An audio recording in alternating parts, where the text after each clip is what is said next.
Greetings, everyone, and welcome to the Complexity Lounge, a meetup where we gather to talk about all things related to complexity and complex adaptive systems. I'm Jocko Selberg, and I co-host the lounge together with Barbara Frontera and Tiani Jones. Today, we welcome Carlos Gershenson to the Complexity Lounge. Carlos is a professor at Binghamton University with a core research focus on complex systems, self-organization, and artificial intelligence. A prominent figure in the community, he serves as president of the Complex Systems Society and editor-in-chief of Complexity Digest. His extensive work has been applied to critical areas, including healthcare, transportation, and governance, and includes time at the Santa Fe Institute and MIT. Today, Carlos will propose that one of the main goals of science, the search for regularities in nature, points towards the concept of balance. He will discuss how complexity, evolution, criticality, and anti-fragility can be seen as resulting from different types of balance. This session will review specific mechanisms that promote balance, such as adaptation and self-organization, and we conclude by exploring the philosophical implications of a worldview grounded in its scientific study. So, Carlos, welcome to the lounge. Thank you very much for the invitation. Thanks everyone for being here. So, it might be that I will try to transmit too much information, and hopefully it will be more like a taste of a book that will be published hopefully next year by Oxford University Press.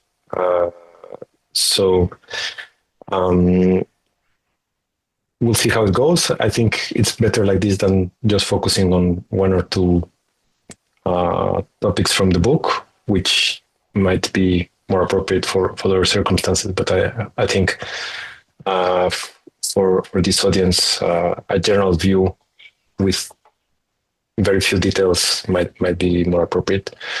So, our species has always used narratives to describe our world. So we have myths, we have legends, we have religions, we have science, we have literature.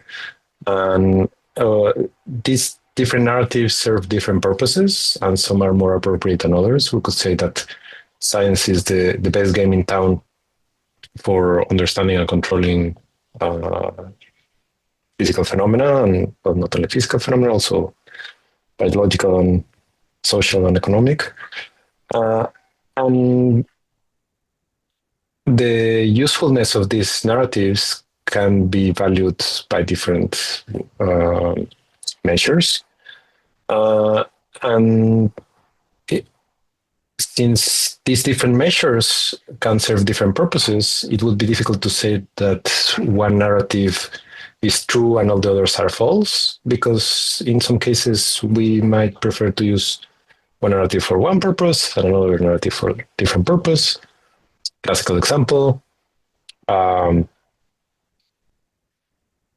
Newton's law of gravitation works for a specific context. If we want to go to greater scales, then there's general relativity, and so on. But anyway, there can also be not so useful narratives like my law of everything, which basically says stuff is, and it's a tautology, and it's true, and you cannot argue against it, but it doesn't say anything about anything. So yeah, in philosophy, a tautology is something that is always true. But then there are other tautologies that might be a bit more useful, even when they're always true. So for example, in probabilities, we can say that systems tend to their most probable state. And it's a tautology because that's how we define probabilities. We first measure what's the most probable state, and then we assign probabilities, and then systems tend to their most probable state. And trying to use a narrative that's based on balance is also a tautology, but it would be less trivial. And since it's a tautology, it cannot be wrong. But then my intention is not to prove that this narrative is true or false, because it's a tautology, so it cannot be wrong, but that is useful. And then I'll try to convince you of its usefulness. Because it can bring together different concepts from complex systems and other areas of science and biology and philosophy into a common framework, and also in this way to communicate these concepts to a broader audience. So another tautology is that systems self-organize. If we define the most probable state of a system as organized, then by its own dynamics, they will self-organize. So almost all systems can be said to be self-organizing, but then the question is, when is it useful to describe a system as self-organizing? And we'll go into this a bit later. So the narrative that we will be exploring is this one, that everything tends to a balance. We can say that balance is something that avoids extremes. And it's a tautology because we define something that is balanced already a posteriori after it's endured, after it was sustainable, after it survived. And this is the case because something that is not balanced is not sustainable. So we will see many examples of this idea. But let me start with historic examples of balance, because, of course, this is not a new idea. It's prevalent in many cultures. So, for example, in Egypt, there is the concept of balance that derived into Lady Justice. In Taoism and Confucianism, we have yin yang, which is also balance between dark and light, positive and negative, and so on. In Buddhism, we have different ideas of balance. So, for example, in the Great Middle Way, balance between permanence and ephemery. But of course, things are neither eternal nor completely ephemeral, in the sense that there is change, but also there is persistence. So those two extremes are, let's say, something that can guide us to understand the nature of our world. In Hinduism, we have also different types of balance. I'll be just skipping all of this because of time. You might know the Greek myth of Icarus. So his father Daedalus built some wings for both of them, and he warned his son not to go too close to the sun because the wax would melt, or not to go too low because the foam of the waves would swallow him. Icarus didn't listen, went too close to the sun, and fell to his death. So the moral of the story is to fly the middle course between the sea spray and the sun's heat. And then there are other examples. Empedocles, also in ancient Greece, described the world in terms of love and strife, which was basically attractive and repulsive forces that combining the basic elements made up all that was observed. And a bit later, Aristotle defined his ethics in terms of different balances of extremes. So there's this huge list, like, for example, courage is the balance between rashness and cowardice. And then there are more, like patience, it's another balance, and so on. There are also examples from Judaism, from Islam, from Tamil philosophy, from Nahuatl philosophy. And I mean, there are so many that I'm just skipping all the details. And we have the so-called Goldilocks principle, which is based on the short tale of the Goldilocks and Three Little Bears. But it has been applied to cosmology, in the sense that the cosmological constants that we have in our universe are in a precise balance, that if they would be a bit lower or a bit higher, then stars would not be possible. And in economics, there's also a narrative of Goldilocks. In communication, there's also these principles. In artificial intelligence and search, balance between exploration and expiration. And in psychology, for example, there's this idea of flow proposed by Mihaly Csikszentmihalyi, and it's basically when we feel happy, which is a balance between frustration and boredom, and this has been applied to education, to sports, to gaming, to many different contexts. In mathematics, we can also see surreal numbers as balance between two extremes, and like this you can define many numbers that are not definable, let's say, that go beyond the real numbers and the complex numbers and so on. And clickbait is also full of narratives that use balance, so how to be more healthy or more disciplined, to have work-life balance. Basically, if we don't go to extremes, then in principle we should be not so bad. And in Sweden, there's this idea of lagom, that it's basically suggesting not to go to extremes. This idea has also been exploited in science fiction. And narrowing a bit more on science, of course, there's the idea of equilibrium that we can associate with balance, but balance is much more general because equilibrium can be seen as something that is fragile, and not all balance is fragile. We can have stable or unstable equilibrium. So, for example, in a pendulum, when the pendulum is down but is stable, you perturb it and it returns to it in the same place. But when it's up, that's also equilibrium, but it's unstable, and any small perturbation will take it out of that balance. So this has been a concept central to thermodynamics, in closed systems, in open systems, and balance can describe both types of thermodynamical systems.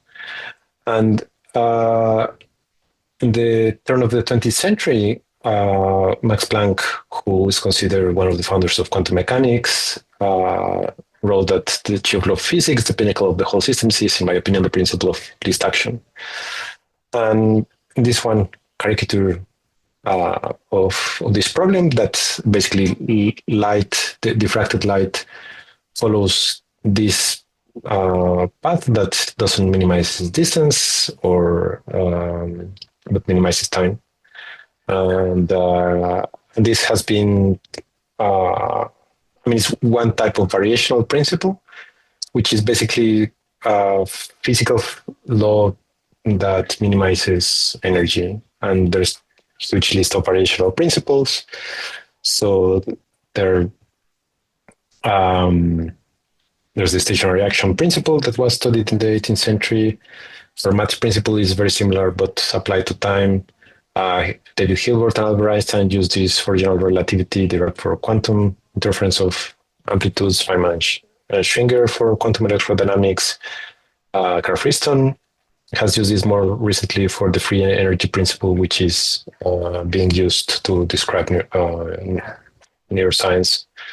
And most of this can be described as trying to get most with the least. So that's the idea of least action, but not only least action, but it's trying to get most with the least.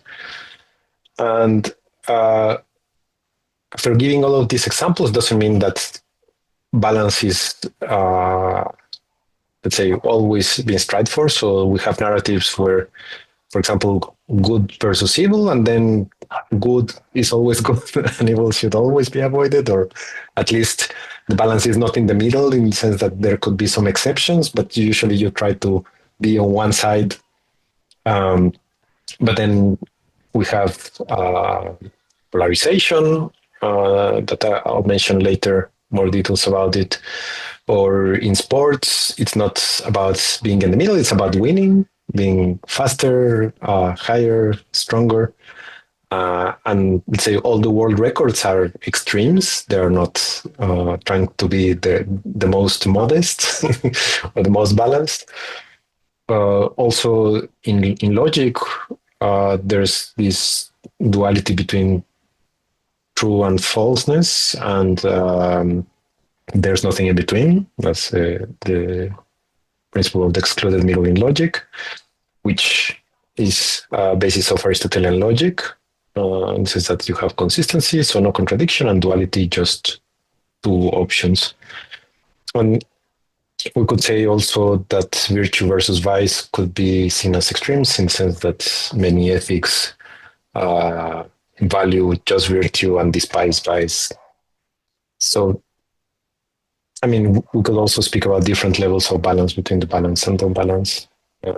So, of course, the answer to this question, whether balance is always good, depends on how we define balance and how we define good, what's good. But this is already a moral judgment. Nevertheless, we can say that phenomena tend to balance independently on whether this balance is good or bad. And again, balance is not necessarily in the middle of two extremes. But let's say, just as a thought experiment, we can think of any adjective and its antonym, and then try to think, when could these extremes be optimal? And I mean, we might find some cases where we can say, okay, yeah, let's go to this extreme because everything else is less desirable. But we'll see that in most cases, those extremes are not the best option. But then we can ask the question, okay, what would be an optimal balance? Because we can have different types of balance. And this is one of the things we want to explore at multiple scales. Because, for example, at the atomic scale, we can have one type of balance that might be determined by the second law of thermodynamics, but at the social scale, we have a different type of balance that might be determined by culture or ethics or moral norms. So, of course, we can describe the same phenomena at different scales, and then we will have different balance for different scales. And the question is not to be like too picky with these language games, but just exploring how can we use this narrative in a useful way. So the question is, how can we guide this system towards balance, assuming that this would mean a more desirable state. And of course, in some cases, we will define what is that desirable state. So let me start speaking about complexity that can be seen as type of balance, in the sense that at one extreme we can have too few change, and at the other extreme we can have too much change. And complexity is somewhere in between, and intuitively it has been described there. But if we try to define complexity in a bit more consistent way, it can be problematic because there are so many dozens of definitions of complexity. But quoting Benoit Mandelbrot, he wrote something like, any concept that is worth studying will resist a sharp definition, because if you were able to define complexity, then it wouldn't be interesting to study. And the same applies to intelligence, to consciousness, to life, and many other concepts.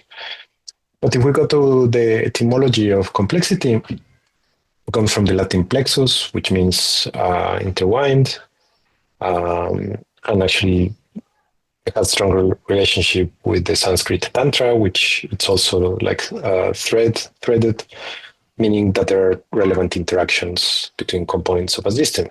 And that's what makes something difficult to separate. That's why we call it complex. And then the implications of these interactions are yet to be explored fully. But one of the challenges for science is that the interactions of complex systems generate new information. And this is a challenge because we don't know what kind of information will be produced by interaction. So in high school, we're taught that if we have initial boundary conditions and the laws of a system, you will be able to predict it. But if you have interactions that are producing novel information, you need to wait until that information is produced in order to predict the behavior of the system. And also, trying to predict novelty turns into an oxymoron, because if we were able to predict it, it wouldn't be novel. And if it's novel, then we wouldn't be able to predict it. So that's one of the challenges, not only for artificial intelligence, but for science in general, in the sense that evolution is a creative process. It has novelty all the time.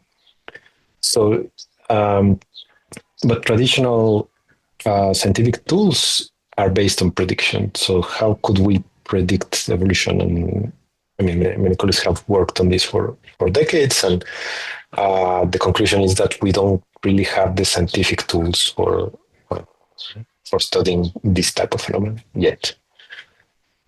And a concept that is controversial but essential in complexity is that of emergence, which, let's say, it's not a measure of surprise, but let's say, for example, when we have cells, we say that they are alive, but their molecules are not alive. Where does this life comes from? We could say it's from the interactions of the molecules. And we have different types of emergence. So we can have weak emergence, we can have strong emergence. Synchronic would be that which occurs in time, diachronic occurs in space. It could go across scales, upwards and downwards, or transversal. And some of these are less problematic than others. So, for example, weak emergence would be more on the observer side, and few people have problems with that. But strong emergence means that there's some downward causation, and some people, mainly physicists, don't believe in that. But it's not a matter of belief. It's basically something that should be described in an appropriate way. And in a very general way, we can define emergence as information that is not present at one scale, but is present at another scale. And of course, understanding this concept is useful if we try to study systems at multiple scales. And self-organization is also another concept essential for complexity. One example is that of flocks of birds, or schools of fish, or crowds, or swarms of insects, where there is no central controller that tells everyone what to do, but the global pattern or behavior of a system is a product of the interactions of its components. And we have used this concept of self-organization for different problems. I'll just mention traffic light coordination. So we have abstract simulation on the left, traditional coordination methods of traffic lights for the same density. Cars enter quickly a gridlock. With self-organizing methods, you have optimum flow, meaning that all intersections are being used at all time. And there are other applications where we have used self-organization for bureaucracies, for public transportation systems, for systems on chip, and many others. And one way of trying to understand and measure all these concepts is with information that was proposed by Shannon, and it's the basis for technology that we use for communicating and for computing. And this measure of information basically will be maximal when you have a homogeneous probability distribution. So if you have different symbols that in binary alphabets, so let's say if we have binary strings, just zeros and ones, if we have the same probability of having zeros and ones, then we will have maximum information in the next bits that will be received. If we have just one symbol, let's say just ones or just zeros, then if we receive more symbols, they will not provide any more information. So that would be minimum information when one symbol has maximum probability. It's a probability of 1, and all the other symbols have probability of 0. So we can define complexity as a balance between these two extremes of lots of information and few information, because when you have lots of information, you have novelty, and this is basically how we define emergence. And when you have few information, you basically have organization. So we can say that complexity is a balance between emergence and self-organization. And then we have proposed these measures and applied it to different systems. And in a more general way, in the study of dynamical systems, there's the idea of order dynamics that are characterized by low entropy information, as I explained. And these are robust and these are predictable. So we can say that system is robust if it continues to function in the face of perturbation. And on the opposite extreme, we have chaotic dynamics that are characterized by high entropy information. You have constant change, they are fragile, you have limited predictability. And in order to deal with it, you need adaptability. So we can define adaptability in these terms, basically when advantageous changes are made by a system in the face of perturbations in its environment.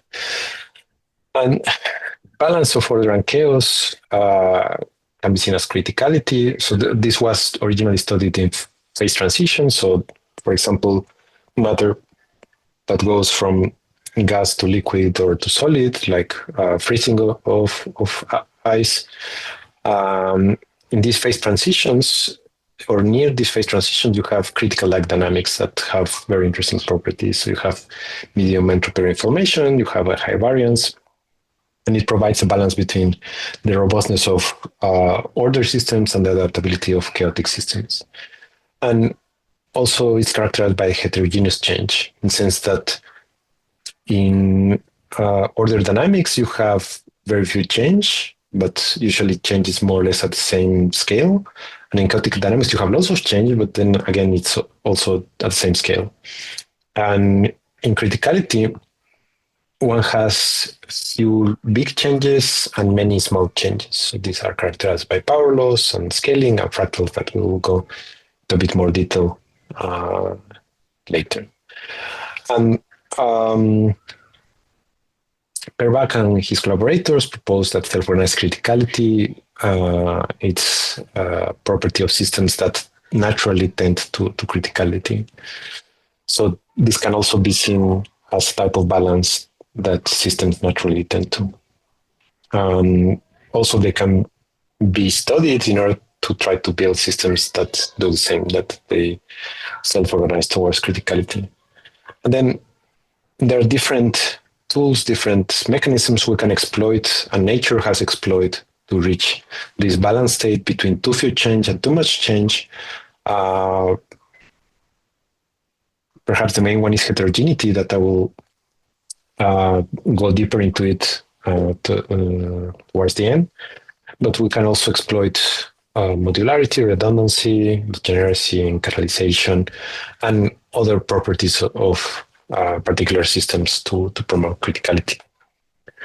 And one of the interesting aspects of balance is that it sometimes changes. So we might want to fine-tune the properties of a system so that it becomes balanced, but then this balance can change, and then what do we do? And one way of illustrating this is with the so-called slower is faster effect. And in ancient Greece, there was already this phrase, "Speide bradeos," or in Latin, "Festina lente," which can be translated as "make haste slowly." So again, it sounds like an oxymoron. So we're going from tautologies to oxymorons, or to contradictions.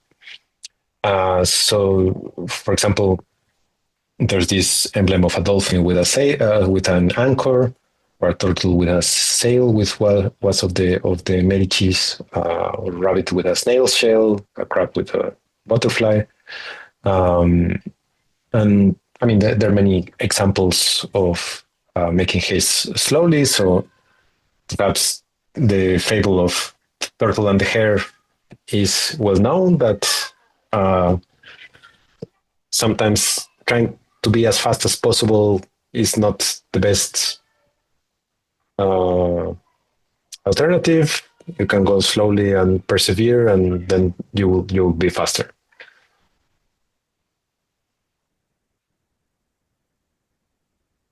Well, yeah, probably that turtle was doping itself, but anyway. So um, even when this idea of the slower is faster effect is present since ancient times, in science, it was studied only about 25 years ago, studying pedestrian flow. And there's this example of room evacuation. So if people on the left try to live in an orderly way a room, so they are living slowly, they will actually be more efficient than on the right side, where people are panicking or simulating some sort of panic, and then they are trying to exit faster. And because of their impatience, generate turbulence and actually end up going out slower.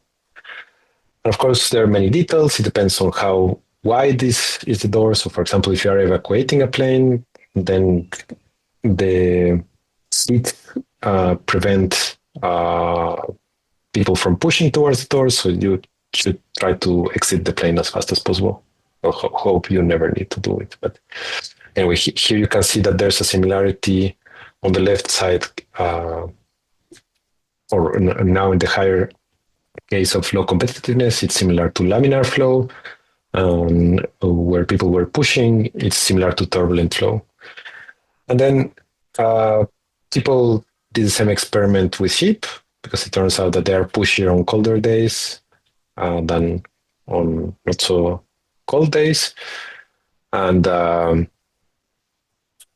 it's the same. So if they don't push themselves so much, they will enter or exit the coral faster than if they are trying to do it faster.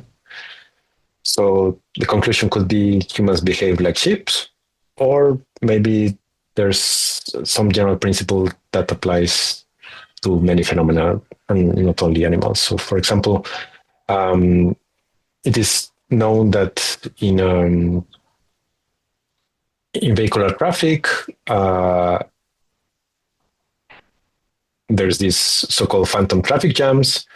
So when you have a certain a certain vehicular density, if vehicles try to go at a certain speed, then they will start braking because they get too close for the speed. But basically, the faster they try to go, the longer the speed they need to keep. So the density that the vehicles require is not to get into traffic jam is lower. So in many places, like in the UK, in Italy, they have variable traffic traffic limits depending on the density. Because again, you have this phase transition between free flow and congested traffic, which is similar between laminar flow and turbulent flow. But then the criticality or the balance would be close to that phase transition without going into the congested state. But then this moves with the maximum speed or the average speed of the vehicles. So the optimal speed changes with the density. So because of that, some highways have sensors. If there's more traffic, then they decrease the speed limits, and like that, they avoid traffic jams. Well, not in Italy because there's human factor and nobody pays attention to the speed limit. So anyway, there's traffic jam. But the same slower is faster effect has been observed in logistic supply chains and in public transportation systems. So this Mexico City Metro, There's also examples in opinion formation. So there's this simple, very abstract Axelrod model of opinion formation. It's basically a cellular automaton. But depending on how the agents in this model change their opinion, if they change their opinion too fast, in some cases, they never converge. But then if you slow down how fast they change their opinion, then they can reach a consensus. And then we could also say that in professional life, if we have too few stress, then we won't make an effort. But if we have too much stress, we'll have a breakdown. So then it should be balance between those, and also raising kids. If we praise them too much, then they won't make an effort, because it's like, well, what for do I make an effort? But then if we don't praise them at all, it's like, well, why do I make an effort if I won't get anything in return? So, and then another example is from combinatorial game theory. So, for example, in chess, there might be one move that seems to be the best in the short term, but then in the long term is not the best, and vice versa. Some moves in the that are very good in long term would be, I don't know, to sacrifice a pawn or something. And for this one, I will quote a Mexican politician. I don't have any data, but I don't have any doubt. In sense that it seems that having automatic trading in stock markets at the scale of microseconds generates lots of volatility. And if this would be slower, then the growth of markets would be more consistent. We also have in predator-prey dynamics, if predators are too efficient, then they will finish their prey, and then they will starve to death and become extinct. And something similar happens with parasites. If they are too effective in their parasites, since they are also dependent on their hosts, they usually tend to converge towards symbiosis. So, for example, it seems that with HIV, those variants that were too deadly were basically killing their hosts, and those mutations that were not so deadly had better chances of spreading in the population. But for example, this didn't happen with COVID-19 because different dynamics of the virus when it spreads. In the sense that COVID-19 was spreading before the host would die or not. So they would spread as well with hosts that eventually died or recovered. And for resource management, for example, for fisheries or for forestry, if we take too much resources, then we will deplenish the resource. But then if we take just too few, we will be not making as much money as we would like. So there should be a balance, and in order to be able to get more profit in the long run, so that would be trying to go as fast as possible, you need to slow down how much do you extract immediately. And in adaptation in general, that evolution, development, and learning could be seen as particular cases. I already mentioned this balance between exploration and exploitation, and this applies to search in general. So how can we deal with this shifting balance that is exemplified by the slower is faster effect? So, I mean, going back to this example of highway traffic, we know that the balance is, let's say, between the congested and the free flow phase, but then it moves with the density. So how can we deal with that? So self-organization is one tool for this, but you can also, the method that I described basically has sensors, and they track what's the density, and like that they can adjust the system, trying to track the balance at which the system moves. But then we can also forge balance in the sense that we can direct the systems toward a desired balance state. And to do this, we should understand anti-fragility and what it is, because let's say most of us are familiar with fragility and robustness. So this idea of anti-fragility was proposed by, or the concept was proposed by Nassim Taleb a bit more than 10 years ago. It's very recent. And he gives the example of a package sent by mail. So if you send something like crystal cups, these are fragile because perturbations will break them, and then you don't want that. So if you send by post, you put a label, fragile, do not shake.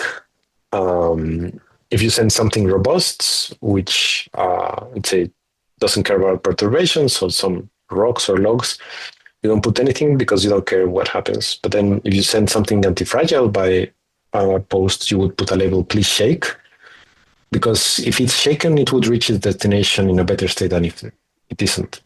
This might sound counterintuitive, but for example, the immune system benefits from being exposed to mild infections.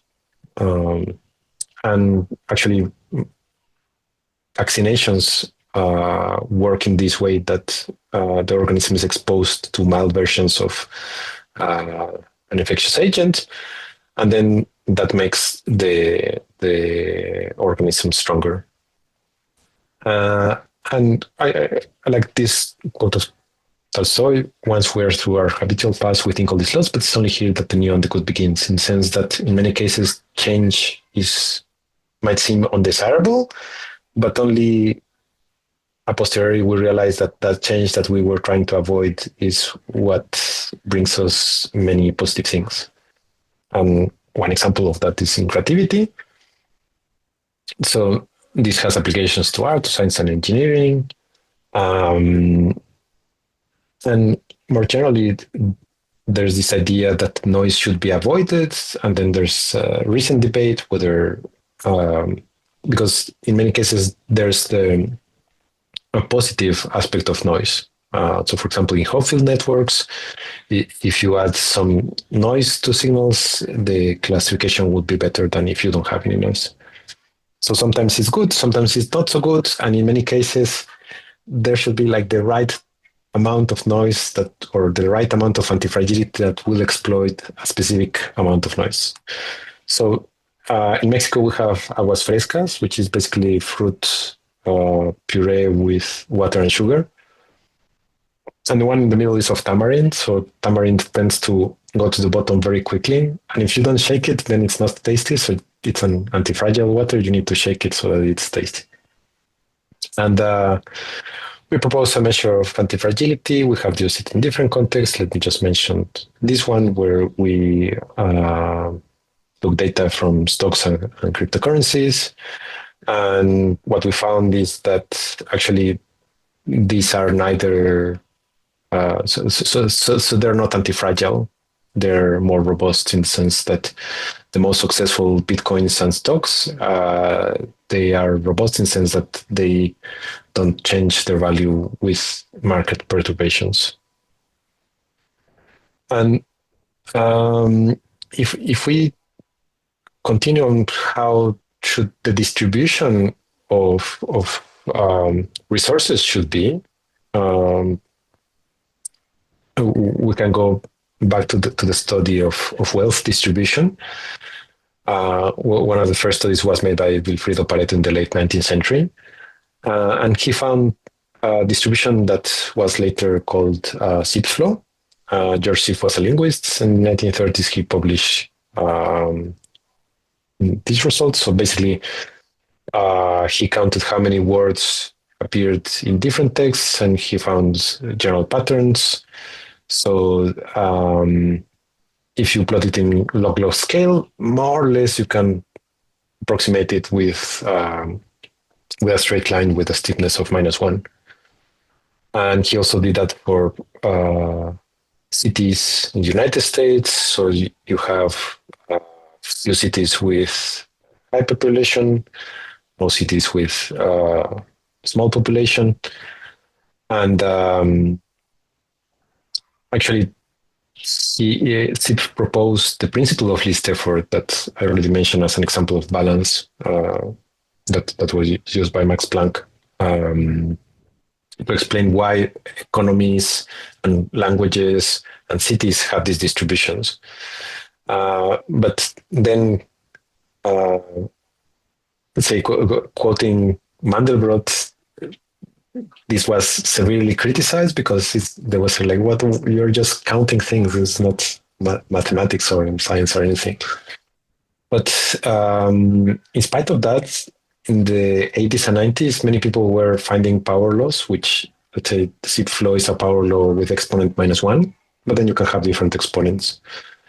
And the key of these power laws, and it doesn't matter whether it's really power law or no, or not a power law,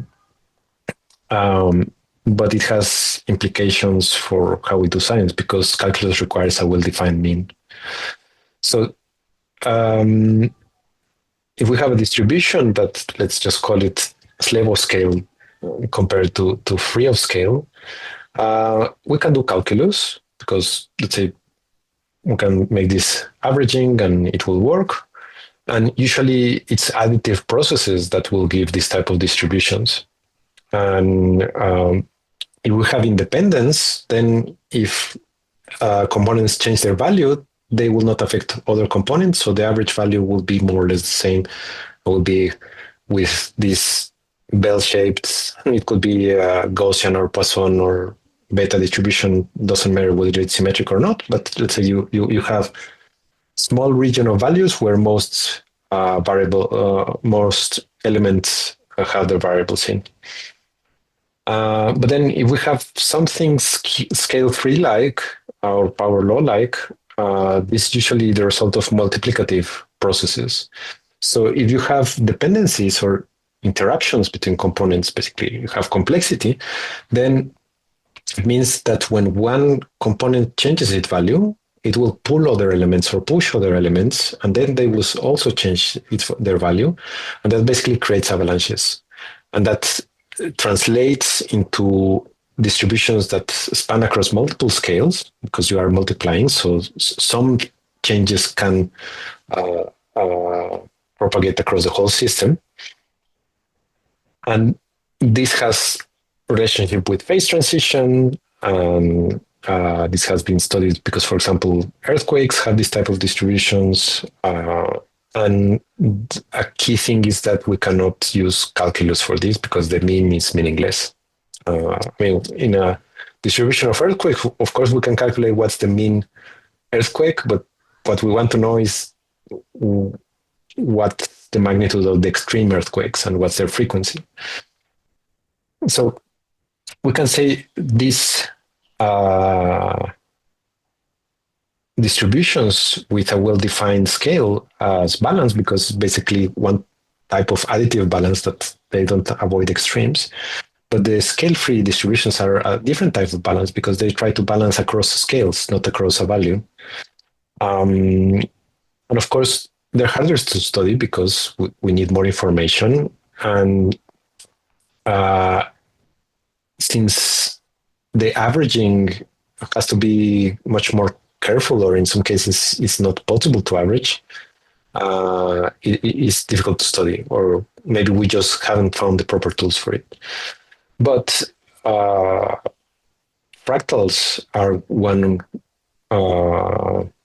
way of studying this because at the end, fractals are characterized by spanning multiple scales. They're self-similar structures. Mandelbrot would call this the study of roughness. So as opposed to smooth geometry, that classic geometry studies only smooth shapes. So we can use this to study waves, mountains, rivers, capillaries, trees, and so on. And then there's also the temporal equivalent of fractals, which is called 1 over F noise. And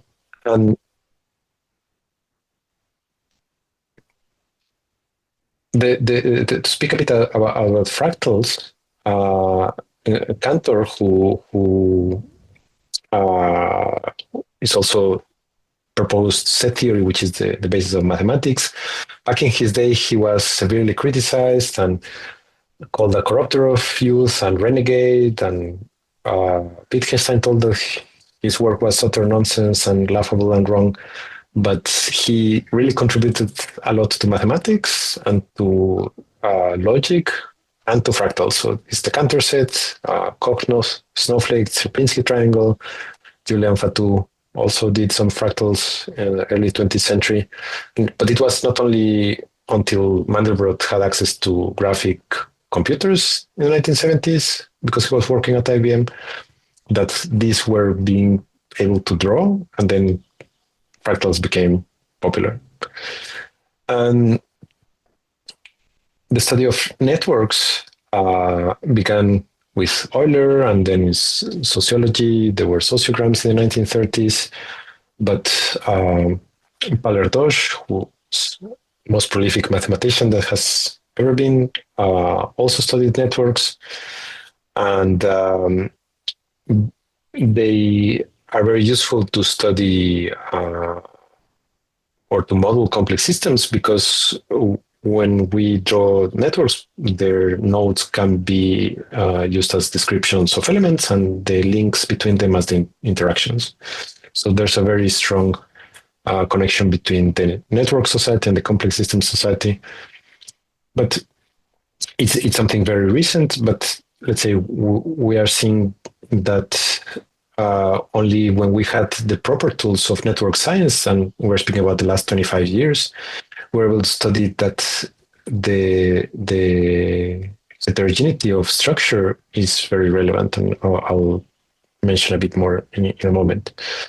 So we could say that balance is everywhere, because we can describe fractals in terms of balance across multiple scale. We can describe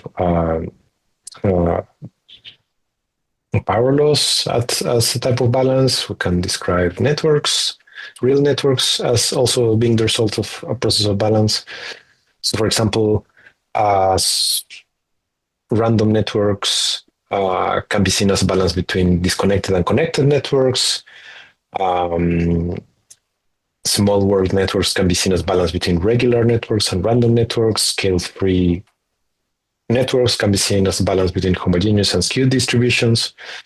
And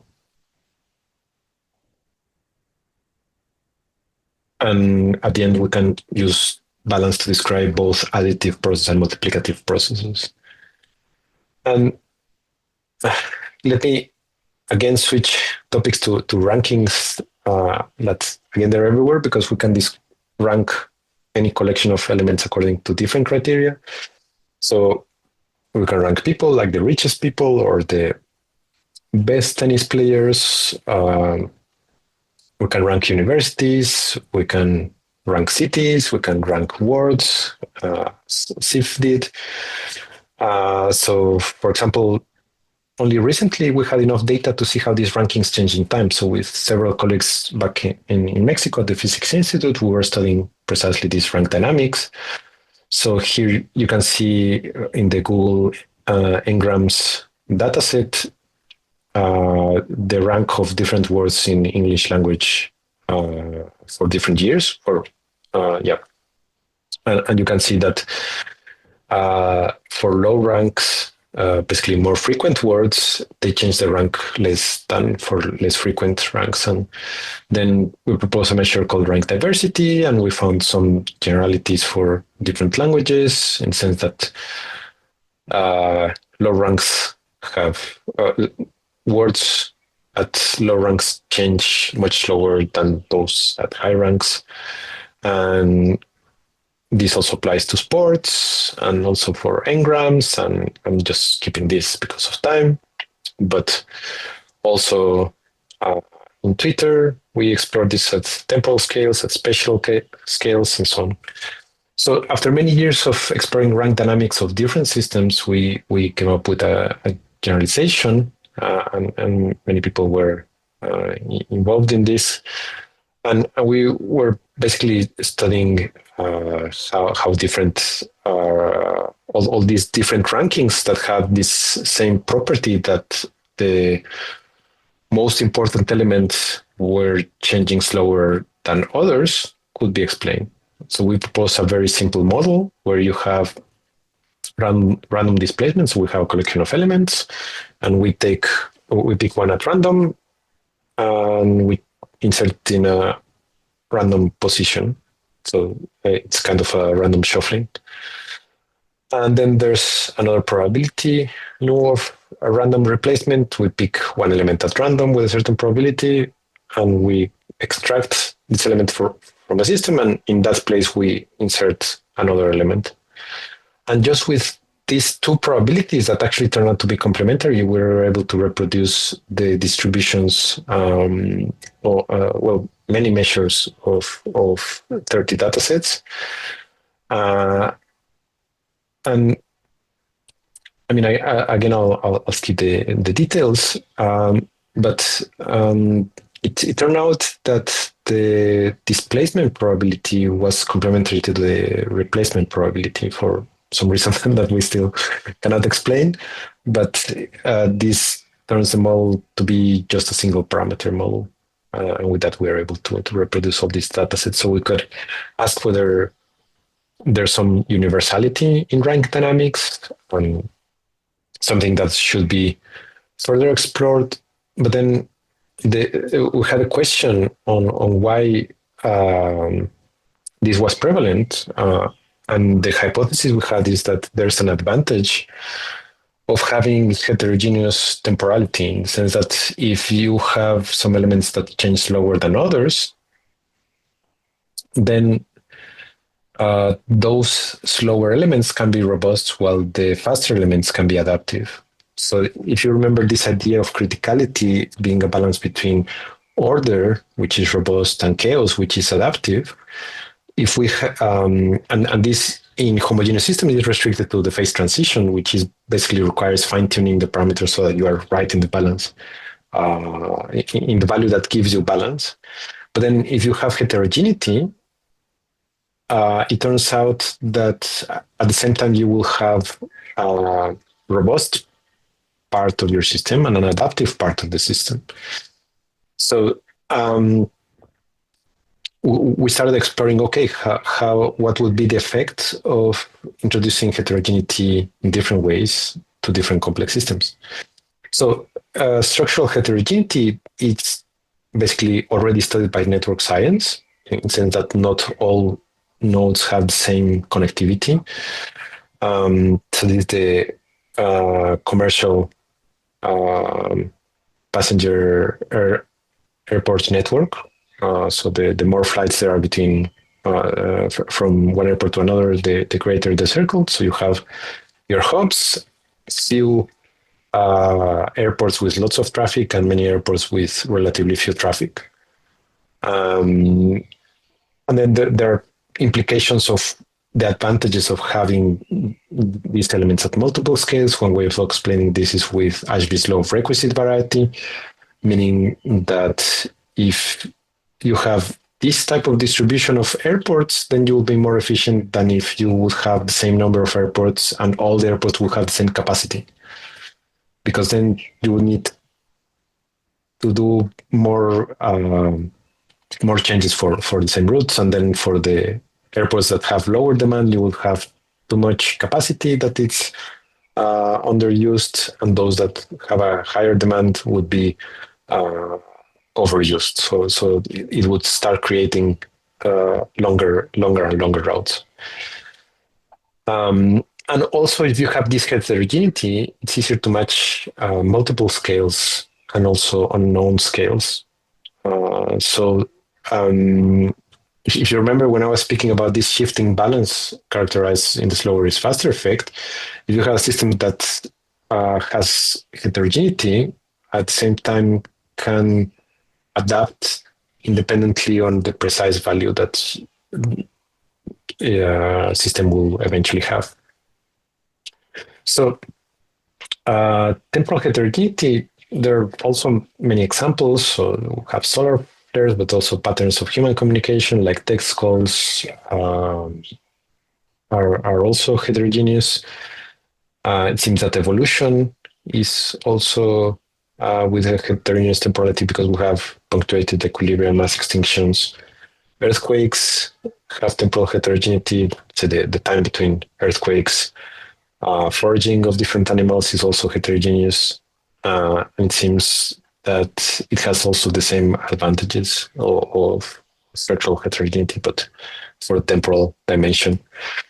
And we can also speak about functional heterogeneity that has been much more studied because of its prevalence, but it hasn't been named functional heterogeneity because it's so prevalent. And let's say we have different words for this. So this image of the Kurosawa Seven Samurai. So if you focus on Ocean's 11 or the Avengers or any blockbuster where you have a team of heroes, they're all different. If you have like a group of all the same, it would be boring and or redundant, and it would be costly. So it's clear that if you have a heterogeneous group, then they will be able to do more variety. Their functionality will have a greater variety than if they're all the same. Of course, if we go to the extreme of having unique elements, let's say in an army, then that's also not so efficient because the moment we lose one element, then we lose that functionality. So it's also good to have some redundancy. But then how to balance this redundancy and diversity, it's precisely one of the main ideas on how you have balance. And we have the same in sport teams and organizations. And of course, the precise balance on how much heterogeneity there should be depends on the task, because if it's a repetitive task, then you can have homogeneity and then you have redundancy and it's not a problem. So if the task is such that, say, one element can perform it perfectly, then you just add several copies and it will be fine. And we use random Boolean networks that, again, I won't explain here because of lack of time, but basically I just want to show you this curve. So this is a measure, the measure of complexity that I mentioned at the beginning, and with homogeneous networks, you have this curve. Then as you start adding different types of heterogeneity, so this is structural heterogeneity, this is structural and functional heterogeneity, and this is the black one is structural, functional, and temporal heterogeneity. This curve, the area under the curve for complexity gets broader and broader. So if we want to have this type of dynamics, let's say critical dynamics or complex dynamics, the more heterogeneities we add, the more broader this area becomes. So we don't need to fine tune the parameters to find the phase transition. It's just let's throw heterogeneity into the system, and then we will find this critical like dynamics. Of course, there should be some optimal heterogeneity, but that's, let's say, one ongoing research avenue. But we thought, well, we don't really need to let's say, build a model and then to measure its complexity and then see what happens when it becomes homogeneous or heterogeneous. So we just took homogeneous and heterogeneous distributions over this measure of complexity. So we have in blue the homogeneous case where, let's say, all the elements have the same complexity value.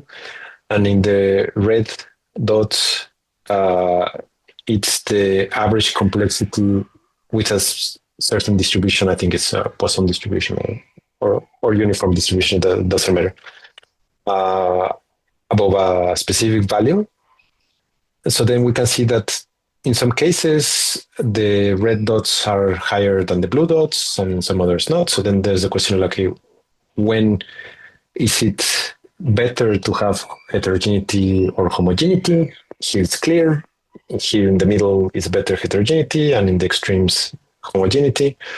But then we can say independently of a measure using Jensen's inequality that basically if the average of the function is greater than the function of the averages, we will prefer heterogeneity, and vice versa, homogeneity. And if they're equal, we don't care because it's basically a linear system.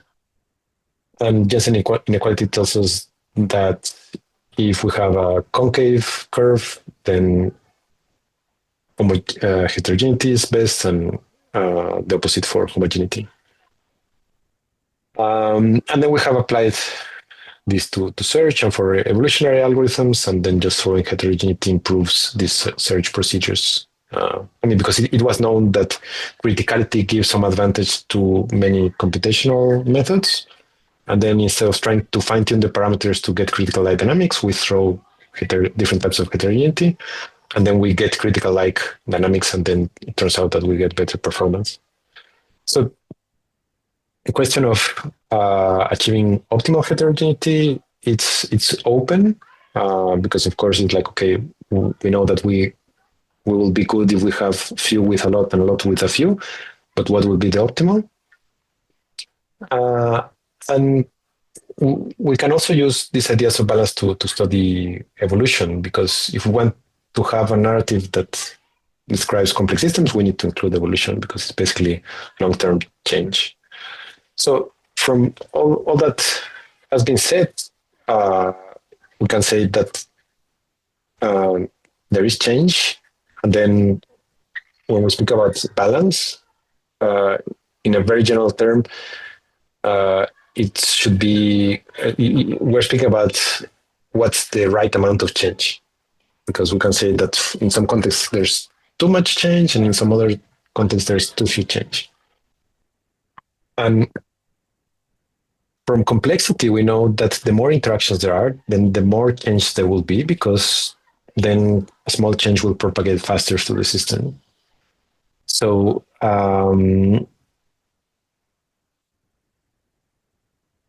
if there is change in complex systems, how can we achieve balance? But then that balance is precisely achieved by that change. So again, we don't have complete stability or complete chaos. And then we can use this to study evolution and other phenomena. So in evolution, we have different transitions. So from, say, prokaryotes to eukaryotes to multicellular organisms and so on, different levels of complexity. But then we have also transitions from non-living systems to living systems, from, let's say, into intelligent systems, or where does consciousness started, or where agency started, and so on. But then there's this problem that if we have this dualism, like, okay, this is non-living and suddenly there is this living, then you end up a bit like with Cartesian dualism, that he distinguished matter and mind, and or soul. And then how do you relate them, and how do you explain how could one evolve from the other one without it? So if we try to start from matter and energy, we'll run into trouble, but then we can start with information and use this to describe evolution. So again, this like a different talk, tentative laws of information, that can be used to describe evolution and generalize other laws in physics and in sociology, in cybernetics, and so on. And then we can see that many phenomena in evolution can be described as balance. So homeostasis can be described as balance. We can also speak about planetary homeostasis, which is basically how planets regulate their atmosphere. And there's this very simple model of Daisy world that some of you might know, where basically you have different daisies, white or black, and then depending on their color, they reflect more or less light. So the albedo of the planet will vary depending on which kind of daisies they have, and then they can adapt to changes in the intensity of the star. on the luminosity of the star. And we can also see autopoiesis as a balance between organism and environment, in the sense that you cannot have complete autonomy, but of course, living systems are to a certain degree characterized by autonomous. And then there's also evidence of different organisms that seek temperature balance. Again, it will be kind of Goldilocks principle, but then there are some universalities that have been found. And then, the study of population dynamics goes all the way back to Malthus, 18th century. And then there are many models that describe the dynamics of populations. But again, if you have growth that is too fast, then at the end it will generate too much demand for resources, and then usually the population will collapse. So with time, it tends to balance, and at a greater scale, ecology also tends to a balance, which is basically whatever survives we call balanced. So we can also say that evolution in the long term it can be described as balance. So we could say that everything tends to a balance, and whether we want to call it a law or a tautology, we could also call it a tendency or even purpose. But I don't think it's necessary to go into that direction. We can see that evolution will lead to balance at different scales. And even when the precise mechanisms vary and also are changing constantly, we can have this common framework to describe all of them and understand evolution. And that should be useful not only to understand evolution, but to better take our place within universe, the evolutionary process we are part of. And we can also see that the balance applies to scientific explanation and understanding, in the sense that if we want to predict a lot, we will end up with very lengthy descriptions. We need lots of information. But at the same time, we want to be concise. So we want to predict as much as possible, but with a few information as possible. And of course, this will be a varying balance, because in some cases we will sacrifice predictability or precision, and on other occasions we will sacrifice conciseness or explainability. And this has to do with models. Quoting George Box, all models are wrong, but some models are useful. And we know that models are not true, but they tell us something about real phenomena. And this goes to the philosophical problem of relating epistemology and ontology. So in philosophy, epistemology studies how we can know the world. So it could be seen very roughly as a subjective aspect of knowledge, and ontology could be seen as the objective aspects of phenomena, so how things are independently of an observer. But we see that we cannot have one without the other, in the sense that we cannot describe objects if it's not from a subjective perspective, but it's senseless to speak about subjects without an objective basis. So the same happens with modeling and this idea of map and the territory. So the map would be the model and the territory would be the modeled. And then depending on how much detail we want to put in our model or in the map, it's how much information we'll have access. But then there's balance between how much information we need and how much detail we can have. And that has been one of the central questions in philosophy of science. And I already mentioned that Aristotelian ethics have been used as a balance, and Lady Justice is a derivation of the Egyptian goddess of balance. But I think we can start formulating ethics that are more general. I think traditionally religious narratives are the ones that prescribed morals and ethics, but we have already enough information and knowledge to base ethics based on experience. And I mean, not being moralizing or anything, just observing our world, we can say that we should avoid extremes.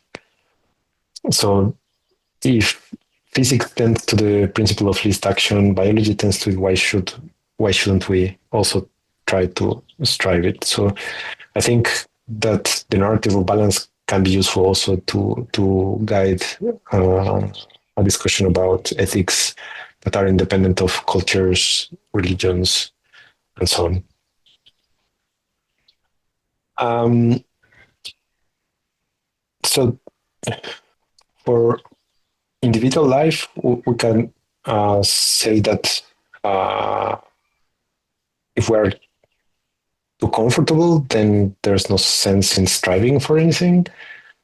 But then if we are, let's say, only suffering, then what for do we strive? So somewhere in between, we can have motivation that can lead to progress. So there's this cliche of the tormented soul of some artists or scientists. But if you're too tormented, then you cannot do anything. But if you are not too tormented, then you just relax and don't do much. So, I mean, this is related to Csikszentmihalyi's flow. But perhaps we can also speak about the path of least suffering, say, riffing on the path of least action, in the sense that if we don't suffer at all, then there's no motivation to do much, because then we're great and we enjoy life, and then why should we do anything? And of course, if there's too much suffering, then that takes all of our attention. But then if we have a bit of suffering, then that's enough to motivate us to, let's say, not only get out of suffering, but also help others out of suffering. And that gives purpose to ourselves, to our own lives. So, I mean, it could be, again, riffing on the slower is faster effect, some cases where sadder is happier, in the sense that if we try to avoid all suffering, then we won't be able to appreciate lack of suffering. So again, if we try to do most with the least, as I was mentioning about variational principles, such as the one of least action, we can try to find balance in our own lives and in our societies. Because, of course, we have many things to do in our personal lives and we want to achieve many things, but if we do overdo it, it can be counterproductive and we won't be successful at any of them. And going into the social scale, we could argue that the distribution of power shouldn't be homogeneous, but then what would be the optimal heterogeneity of the distribution of power or distribution of money? And very probably this should be something like CIF, like with few people with a lot, many people with not so much, but the extremes can generate a great difference, in the sense that in many countries there's a tendency of having increase inequalities. So people with really lots of money or power, and most people with very few money or power.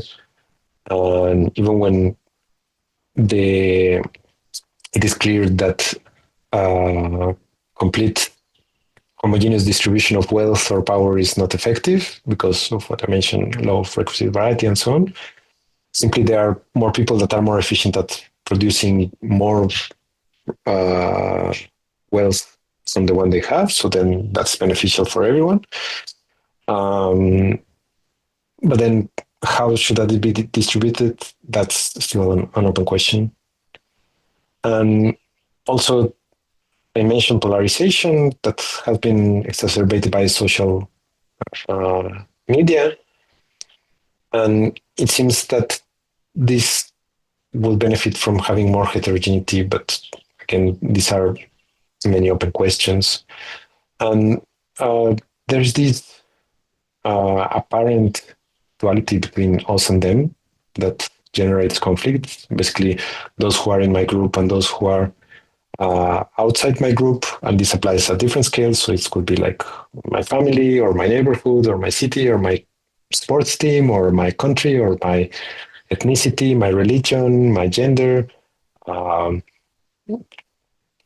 my species, my kingdom, my and then we can consider different degrees of membership into what belongs to us and what doesn't.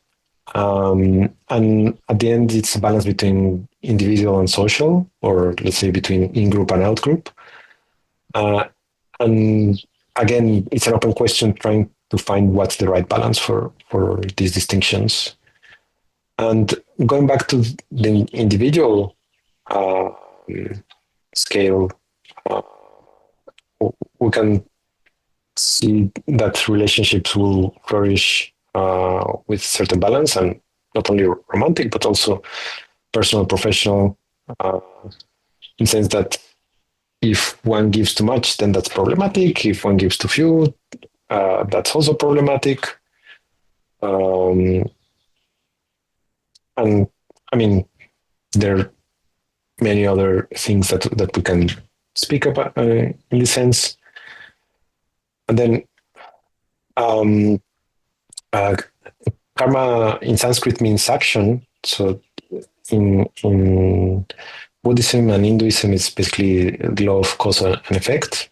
And we can understand karma in the context of the narrative of balance, in the sense that if we accept things as they are, of course, considering the ones that we can change, we can have a balance between what we have and what we want, in the sense that we can have a lot, but if we want more, we'll be unhappy. So independently of how much we have, if we consider we have too few, we'll be envious and bitter.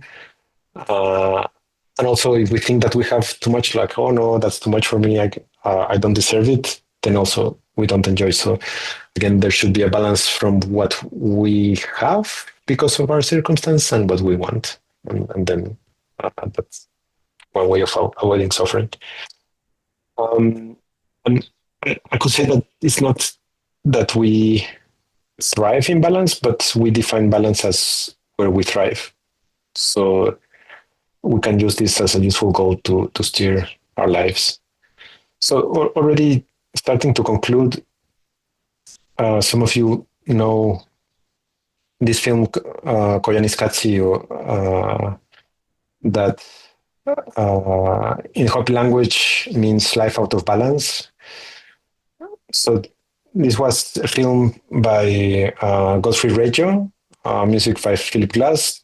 I forget whether it was 1980, the first film, but it was basically stating that humans and modern civilization is pushing our planet beyond its natural balance state. So yeah, the Koyaanisqatsi can be translated as life out of balance. But then we could argue that it's not. Of course, we are changing the balance before our species propagated through the planet, but it's a different type of balance.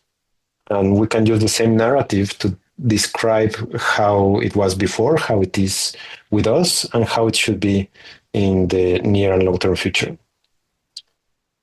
So, summarizing some of the many concepts that I mentioned, we can see complexity as a balance between self-organization and emergence, criticality as a balance between order and chaos, balance itself between stasis and change, or too few and too much change, evolution as a balance between constraints and possibilities, and our universe as balance between compressibility and randomness. And just to summarize different mechanisms for balance, we have criticality, self-organization and adaptation, anti-fragility and robustness, heterogeneity, evolution, and at the end, we could say it's about modulating change. When is it too much? When is it too few? And when is the right size? Just to sound like Goldilocks. Just this quote from Einstein: "Life is like riding a bicycle. To keep your balance, you must keep moving." Yeah, but how fast?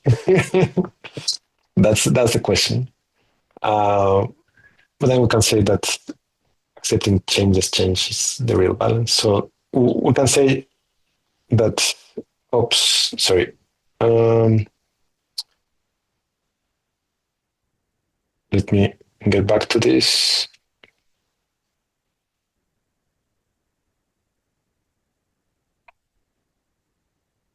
It's basically balance between too few and too much change. So just to conclude, we can use balance to understand our world, to act on our world, and to co-create our world. So I hope we have time for some questions. I see chat is very active, but haven't looked into it.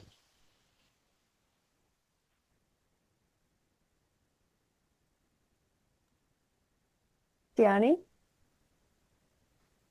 Okay, thank you so much. So to open up some conversation and questions. I see a few things happening in the chat.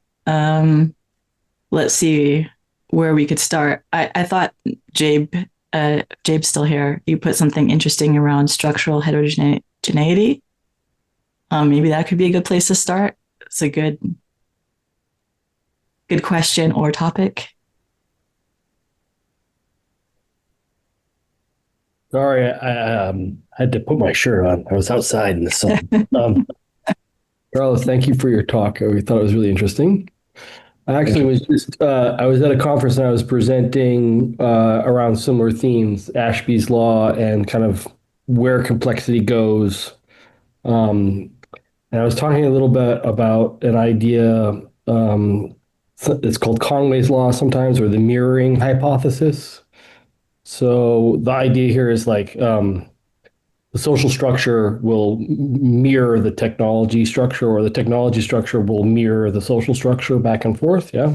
And he calls this kind of homomorphism. So, and homomorphism is a function in which the deployment of a new thing modifies both sides of the system. Mm-hmm. So I was just wondering when I was watching your description of heterogeneity, which was interesting, Yep. if there was any relation that you could kind of draw between that and homomorphic behavior or homomorphic functions. So heterogeneity is basically a synonym of variety. And it is true that our technologies have increased the variety of our societies, in the sense that there's more of everything, more things in the supermarket, more jobs on the market, more topics in universities, more of everything. And this has advantages and disadvantages. So probably you've heard this idea of the burden of choice, that cognitively, in some cases, if people are offered, I don't know, 7 choices, they will end up not choosing everything instead of having just 2 or 3 choices. So, I mean, those implications we are discovering on the fly, because that increase in variety is happening whether we want it or not. At seemingly accelerating rates. I don't know whether it will level off at some point or whether it's already leveling off. But it's like a big question. And then relating it to homomorphisms, Yeah, I mean, I thought of digital twins, but I don't know whether um, what would be their relationship. And I mean, there are some advantages about having digital twins as for controlling or understanding systems, but then they also have their limitations, and then there are many expectations about their capabilities. So I guess that there might be some situations where it would be useful to speak about homomorphisms, and others that maybe complexity of systems is such that it would be problematic to actually have something like a homomorphism, and then it would be more sensible to have a much more simplified version or description. Yeah, I mean, just quickly, I think part of the observation comes from like Herbert Simon's,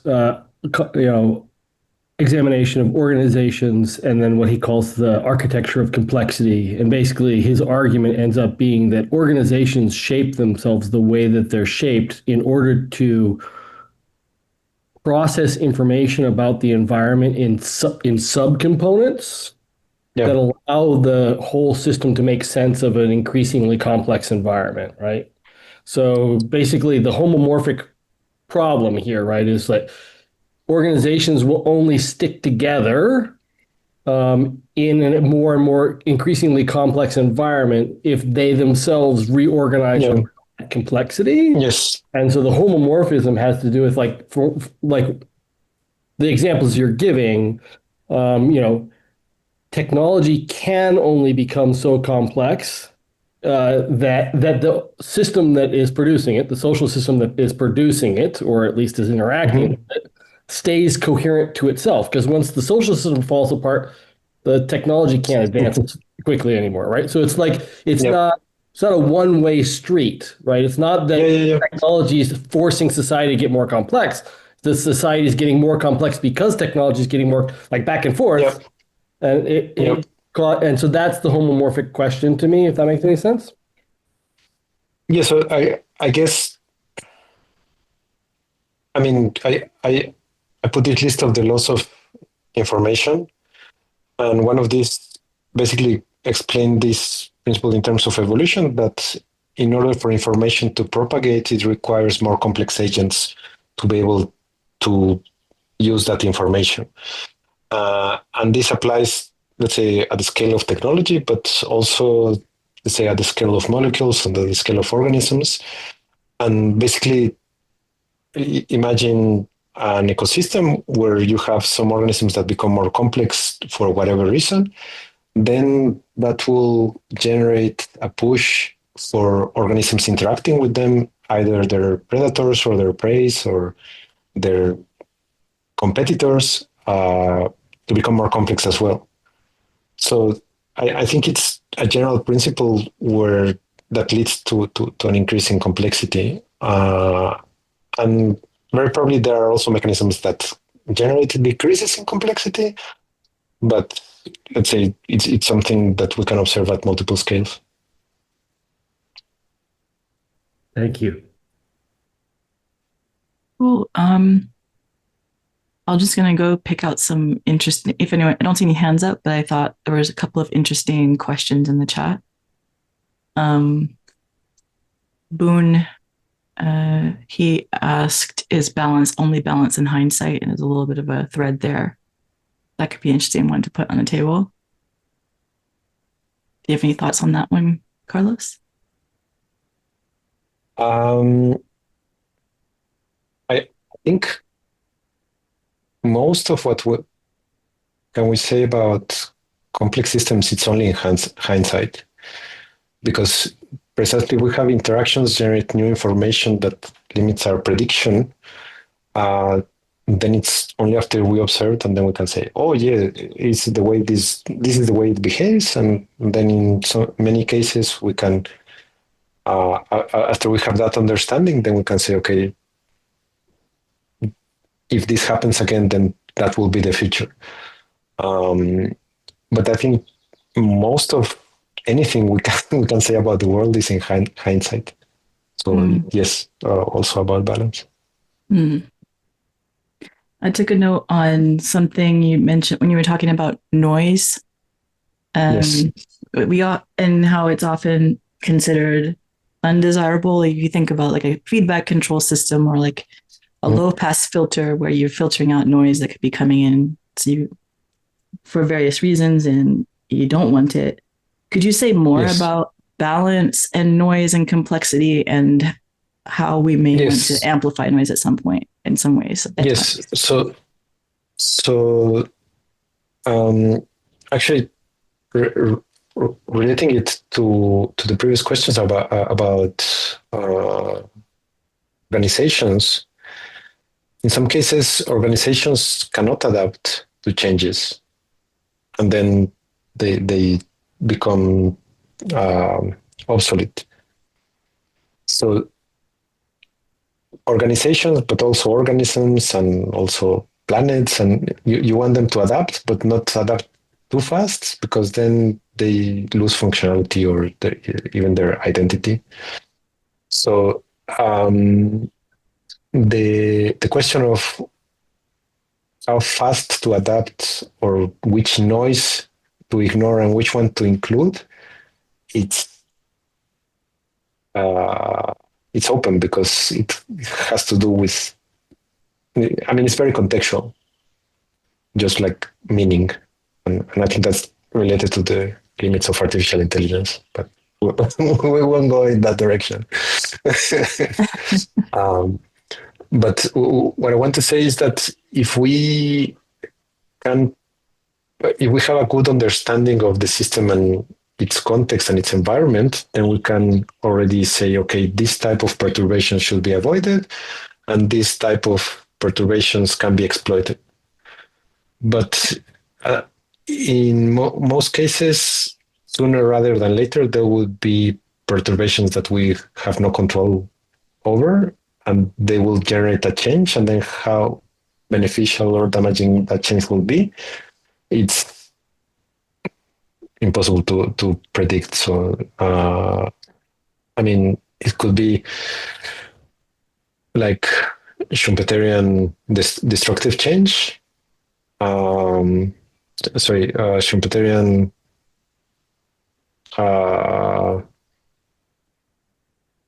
I forgot the name. Creative destruction.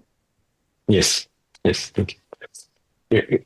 Creative destruction. So basically, you can have a system that works more or less, but there are some problems. But then, since it's not that bad, then everybody kind of just puts up with it. Think of two-party democratic system. And then maybe you need some terrible thing happening so that things are changed, and then you can rebuild something that could not be changed because it was not that bad. So in that sense, in the short term, that change was bad, but then in the long term, there was some benefit coming out of it. Mm-hmm. Something you just said reminded me of a white paper I refer to a lot, which is about uncertainty classification, and that the sources of uncertainty, some within an organization, like endogenous versus external, like exogenous, and perturbations, I guess you could call, maybe those are from the uncertainties or things that unfold, and organizations don't often like even process what could be or what is happening sometimes too. Yeah. So there are many sources of change. Can be internal, can be external. Maybe you were able to predict it, maybe you were not able to predict it. And then there's the things you know, and then the things you don't know, and then the things you don't know. So. Yeah. Let's see. Any other questions or ideas anyone wants to go deeper on?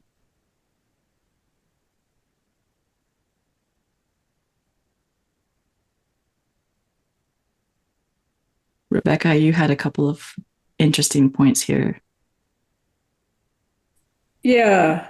One of the things that I've been studying lately is really how Christopher Alexander's kind of ideas about unfolding in the design process. He's thinking about building architecture, but I've been thinking about it in terms of systems and software, is that it is something that involves, and I had never really put this together, symmetry breaking kind of actions that then you have to reform as you unfold a design idea or option into symmetry. I said unfolding, not enfolding. Alexander uses the term unfolding. In that it's almost like an oscillating, balance preserving over time kind of approach to design. Yeah. I mean, and in some I'm going to say in some schools of design thought, it's like you have to break things a little bit in order to reformulate them. But I really hate this go fast and break things business mantra that just says, oh, and then we can fix about it, because there's a fallacy in that, because in some sense, when you're unfolding, you have to carefully look at the new context, and you can't just keep going fast. So that's just your thoughts about that. Yes.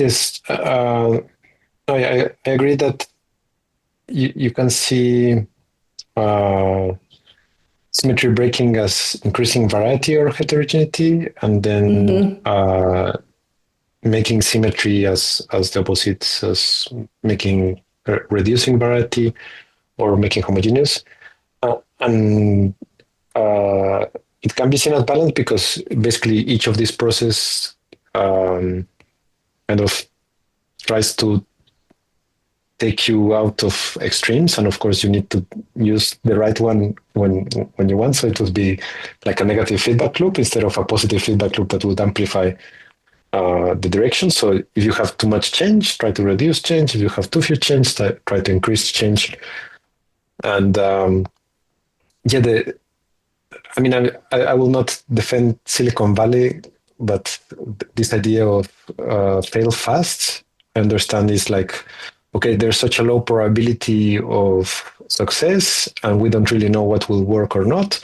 So let's just increase the variety and explore as quickly as possible as many things as possible. And sooner or later, we will find something that works, or we'll hit the jackpot, and then we'll go public and we'll be able to retire. I'm not sure that's the best strategy, but that's the game people play in Silicon Valley. Well, I think in like agile development processes, people thought that, now we can go software development, we can go fast now. And that's because we do have a feedback loop of some kind of cycle, but then there's this larger view of systems, not just local optimization of something. And so in some sense, and then you have slower is faster here as well. And I remember a recent cartoon that said something like, a few years ago, a programmer would take, 3 hours to develop, 1 hour to debug. And now with large language models, half an hour to develop, 24 hours to debug. And in some cases, you cannot rely on many of these systems that are built in a fast way with or without AI.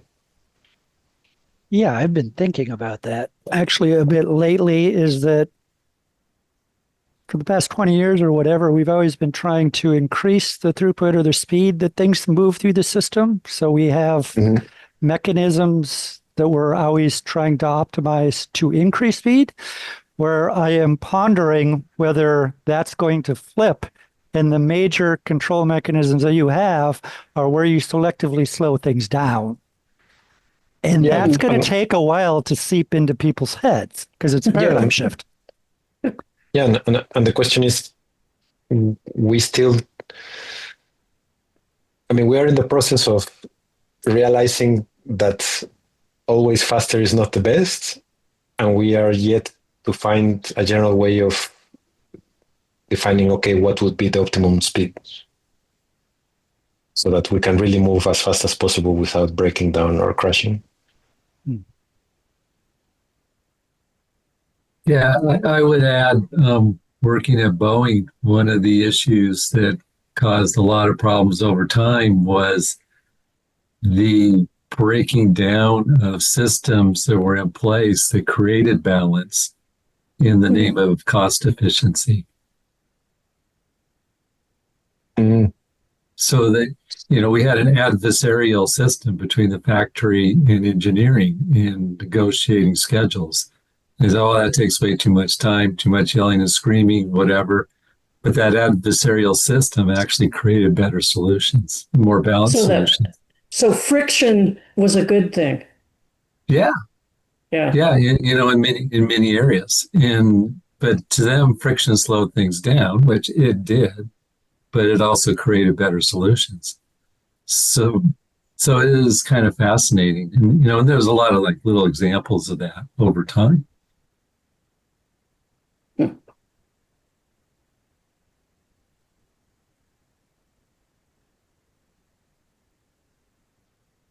I will add, though, the Silicon Valley, move fast and break things in context when you're, got like 30% profit margins and you're sitting on huge piles of cash, to create those sandboxes to do that is not necessarily a bad idea.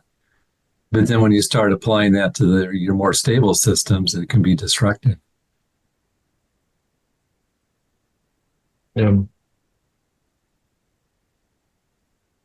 Jabe dropped in a couple more comments here too on this about the U curves. Do you want to say anything, Jabe?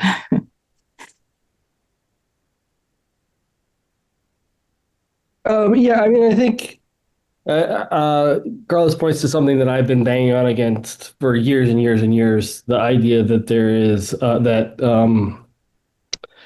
so in the frame, as I understand, he proposed it, this idea of balance, one of the points of balance is that if you find people pursuing absolutes, like speed is always good, therefore always faster, what they're missing, or what you might ask them for, is what is the trade-off?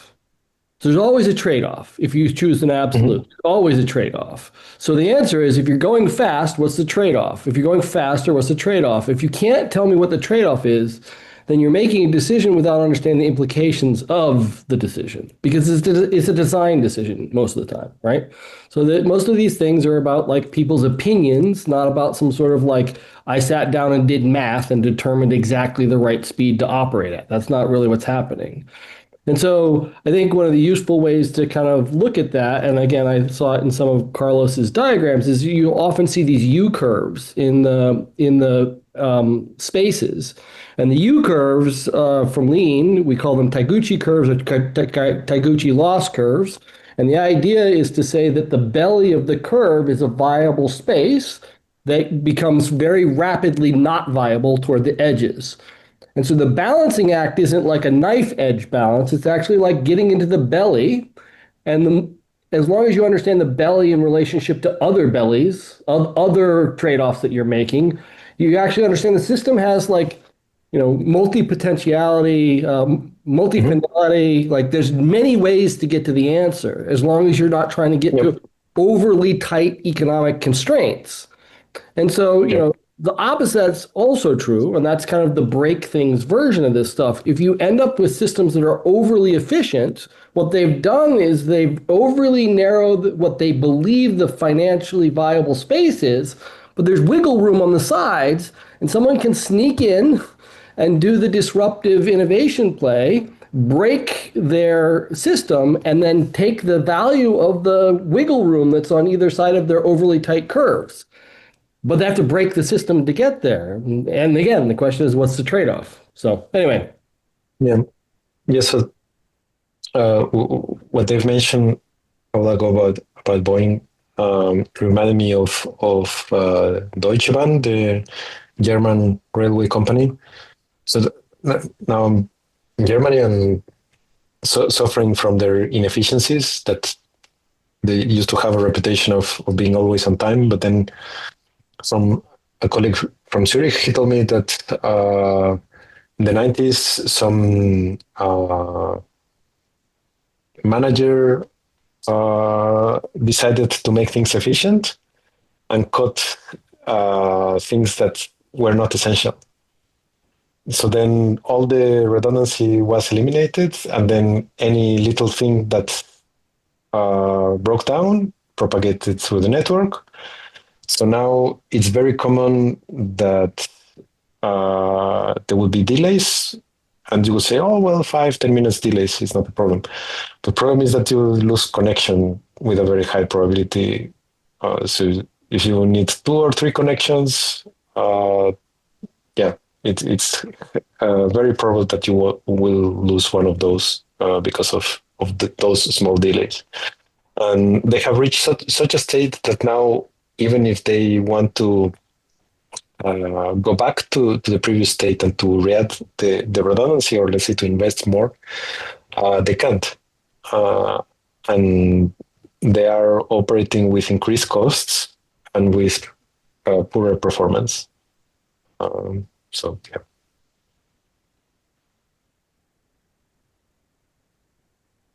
All right. Any more comments or questions? Oh, just a comment about that, about efficiency. No. Yeah, it's like efficiency without balance can be inefficient. Yeah. So, yes, and I won't say anything more about that.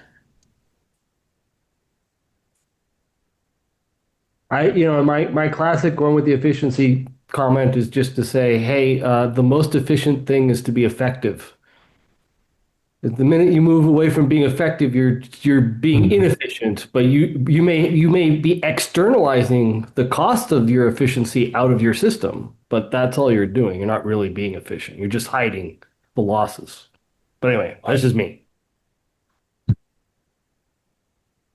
Well, it's tied into this concept of noise again, isn't it? Because the noise makes things inefficient, but it allows things to connect.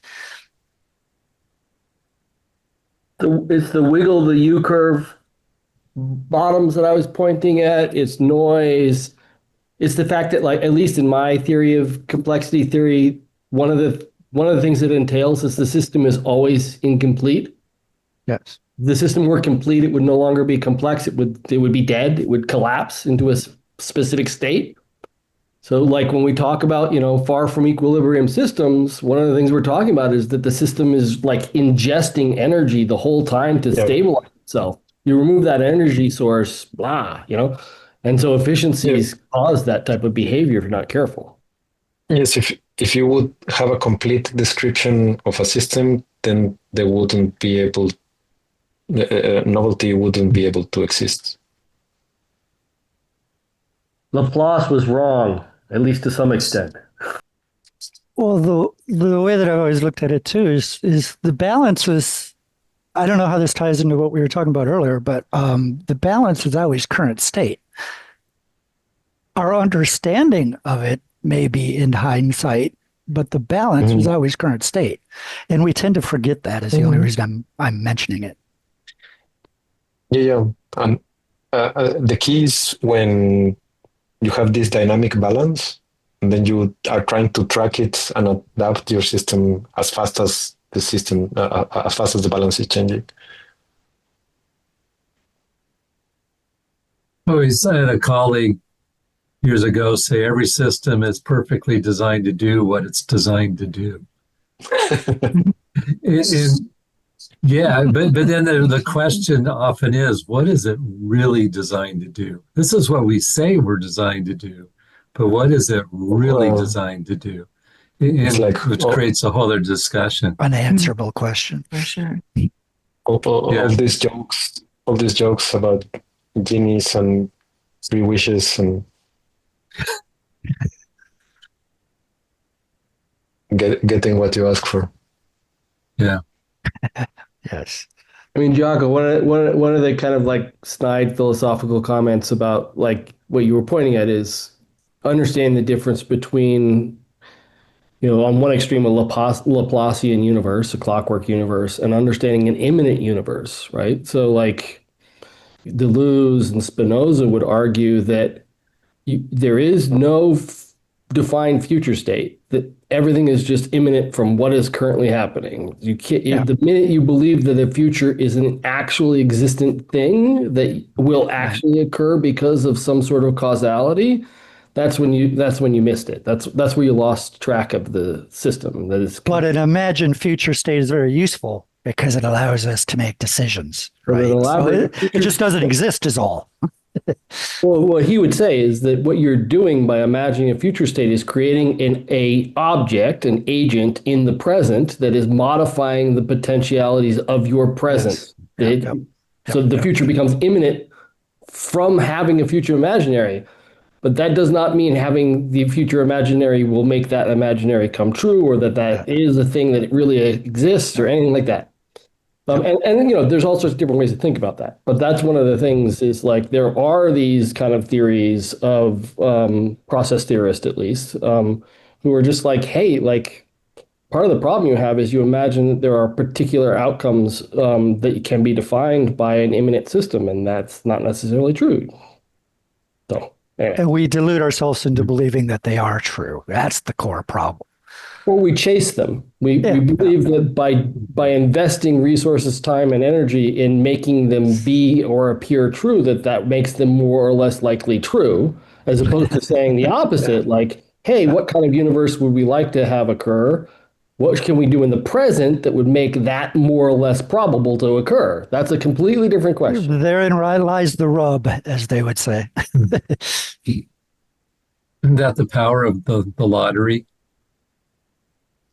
Creates, allows people to create an imaginary future. Sure. Which even if they want it, would not be like what they imagined. Yeah, and for better or for worse. Very frequently not what they get. Yeah. Yeah. We don't know. I mean, just like, go back to kind of what Carlos was saying to hopefully keep my ideas and his ideas at some relationship. One of the arguments I make all the time is that designers believe that they're going to change the world. That's why they do the things they do. They think that designing a thing will change the context. That's the whole point. Well, that means the more effective you are at designing things, the more you change the context the thing is in, the more you have. It's a feedback loop that accelerates, right? That's right. So the better you are at designing a thing, the more. So this is the sense in which we mean something is imminent.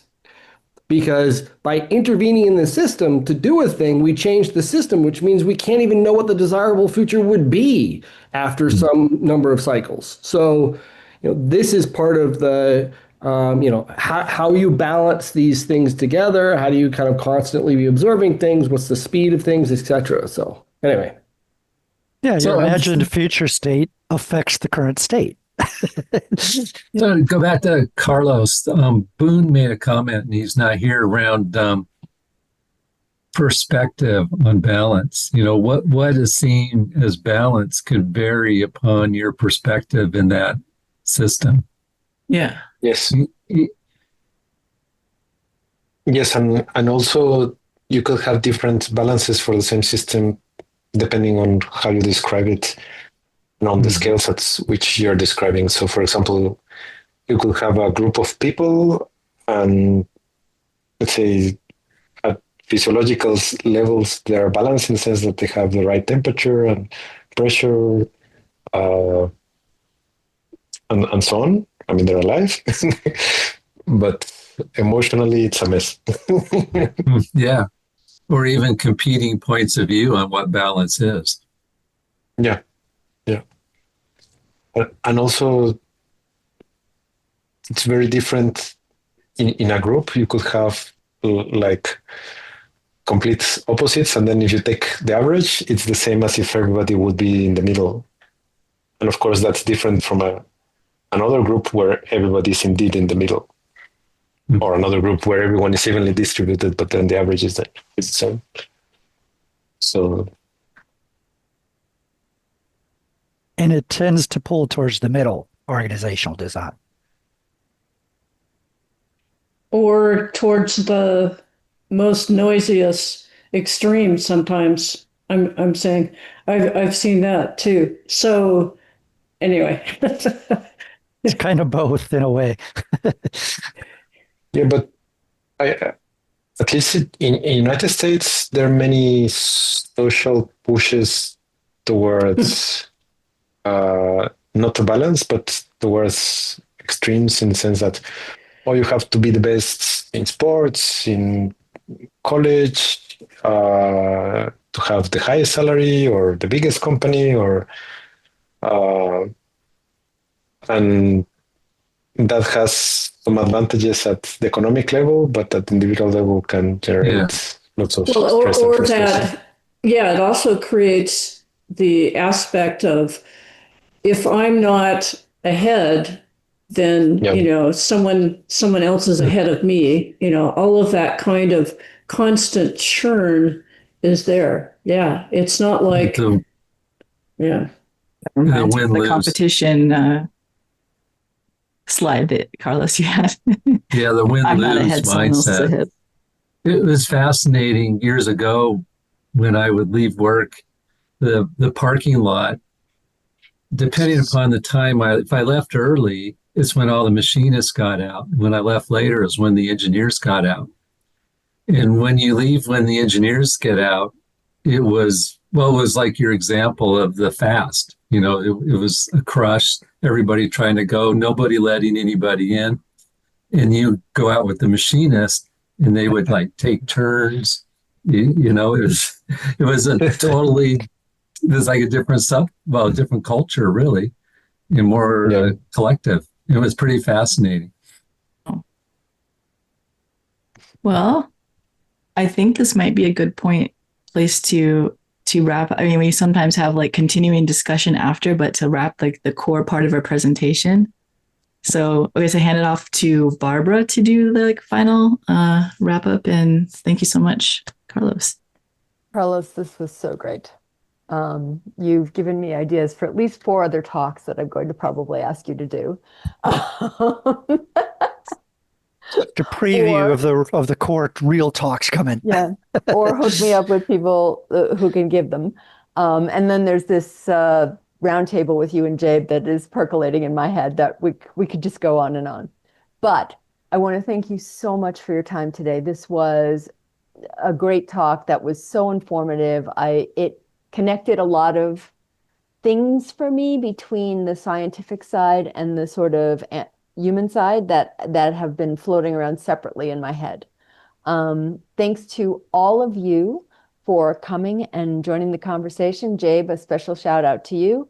And we have a lot of great talks coming up, and so we hope you'll join us again. So welcome new friends, and thank you to old friends as well. So bye, everyone.